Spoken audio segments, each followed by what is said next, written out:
அடுப்பு பக்கமே போகாமல் ஒரு instant healthy laddu and healthy கொழுக்கட்டை இன்ஸ்டண்ட்டாக செய்யக்கூடிய ஒரு கொழுக்கட்டைங்க. வாங்க எப்படி பண்ணுறதுன்னு வீடியோவுக்கு போகலாம் வாங்க. Hello friends, welcome to my channel.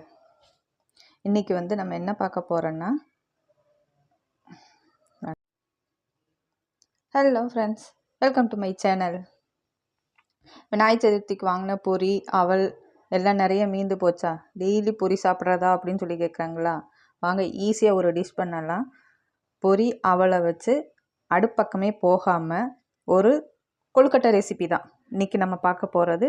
கொழுக்கட்டை ரெசிபியாகவும் பார்க்கலாம். அடுப்பு பக்கமே போக வேண்டாங்க. அடுப்பு பக்கமே போகாமல் நம்ம இந்த இந்த 4 இன்க்ரீடியன்ட் அவ்வளோதாங்க. இதை வச்சு நம்ம ஈஸியாக ஒரு டிஷ் செய்யலாம்.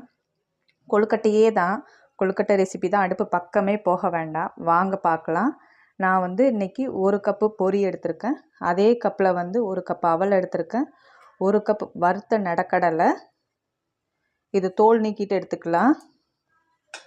அப்புறம் பால் பவுடர் எடுத்திருக்கேன். இதே அளவுக்கு சுகர் பவுடர், சரிங்களா? 2 ஏலக்காய், வாசனைக்காக 2 ஏலக்காய். இவ்வளோ தாங்க ஐட்டம், வேறு எதுவும் இல்லைங்க.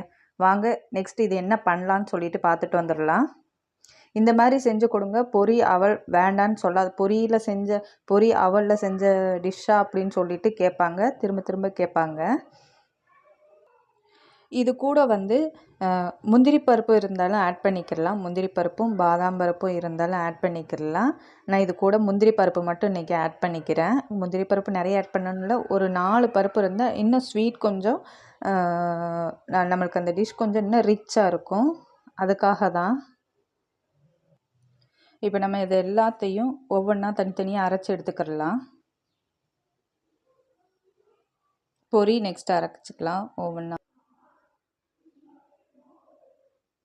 பொரி கூட ஏலக்காயும் போட்டு அரைச்சி எடுத்துட்டேன். ரொம்ப வலுவலுன்னு இருக்கணும்னு அவசியம் இல்லை. ரொம்ப நைஸாக கொஞ்சம் குறன்னு இருந்தால் தான் நல்லாயிருக்கும் சாப்பிட்றப்போ.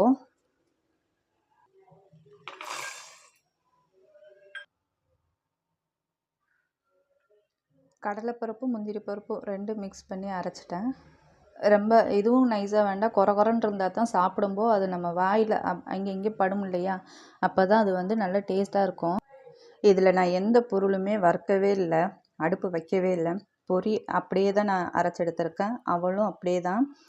நடக்கடலையும் கடையிலேயே வறுத்த நடக்கடலைன்னு கிடைக்குது. தோல் மட்டும் நீக்கிட்டு, நல்லா தோலை நீக்கிட்டு மிக்சியில் போட்டு அரைச்சி எடுத்திருக்கேன் குறன்னு இந்த மாதிரி. நான் ஒரு 5 ஸ்பூன் அளவுக்கு, இந்த ஸ்பூனில் 5 ஸ்பூன் அளவுக்கு சுகர் எடுத்துருக்கேன். அது பவுட்ரு பண்ணிக்கிடலாம். ஸ்வீட்டுக்கு தகுந்த அளவுக்கு சுகரும் நல்லா பவுட்ரு பண்ணி எடுத்துட்டேன். சுகர் உங்களுக்கு எவ்வளோ தேவையோ அந்த அளவுக்கு ஆட் பண்ணிக்கலாம். இதை ஃபஸ்ட்டு நல்லா மிக்ஸ் பண்ணிக்கிடலாம். கையிலேயே மிக்ஸ் பண்ணிக்கிடலாம். இது கூட நீங்கள் கொஞ்சம் காய்ச்சி ஆற வைச்ச பால், அது வேணாலும், இந்த நம்ம இது பிடிக்கணும் இல்லையா, அந்த கன்சிஸ்டன்சி வரணும் இல்லையா, ஸோ அதுக்காண்டி அந்த காய்ச்சி ஆறின பால் வேணாலும் சேர்த்துக்கிடலாம். இல்லை நெய் சேர்க்குறதுக்கு விருப்பம் இருந்தாலும் நெய்யும் சேர்த்துக்கிடலாம், உங்களோட விருப்பம்தான். நெய் சேர்த்து வச்சோம்னா நம்ம இன்னொரு 1 வீக் 10 டேஸ் தாராளமாக வச்சுக்கலாம். பால் சேர்த்தோம்னா நம்ம ஃப்ரிட்ஜில் வச்சு ஸ்டோர் பண்ணணும், சீக்கிரம் கெட்டு போகும் இல்லையா? ஸோ நம்ம நெய் சேர்த்து நம்ம வச்சிட்டோம்னா வெளியவே வச்சுக்கலாம். வெளியவே வச்சுருந்து தாராளமாக யூஸ் பண்ணிக்கிடலாம். நெக்ஸ்ட்டு இதில் 2 ஸ்பூன் பால் பவுடர். பால் பவுடர் ஆப்ஷனல் தான்,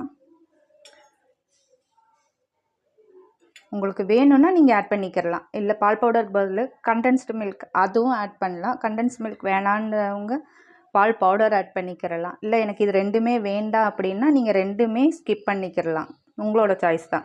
இதுக்கு பதில் நான் பால் சேர்த்துக்கிறேன் அப்படின்னு சொன்னால் பால் சேர்த்துக்கிடலாம் நீங்கள். நான் பால் பவுடர் சேர்த்துட்டு நெய் கொஞ்சம் ஆட் பண்ணிக்கிறேன். நல்லா கலந்து விட்டுக்கிடலாம். பால் பவுடர் சேர்க்கும்போது இன்னும் ஸ்வீட்டோட அந்த டேஸ்ட்டு இன்னும் நல்ல ரிச்சாக இருக்கும்.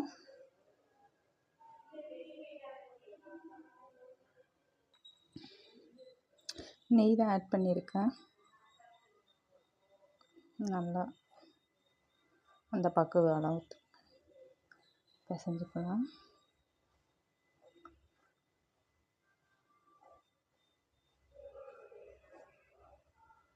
இந்த மாதிரி நீங்கள் ஸ்கூலுக்கு ஸ்நாக்ஸுக்கும் செஞ்சு கொடுக்கலாம். ஈவினிங் ஸ்நாக்ஸாகவும் நம்ம செஞ்சு கொடுக்கலாம். சட்டுன்னு அவங்க ஸ்கூல் விட்டு வர நேரத்தில் ரெடி பண்ணிடலாம்.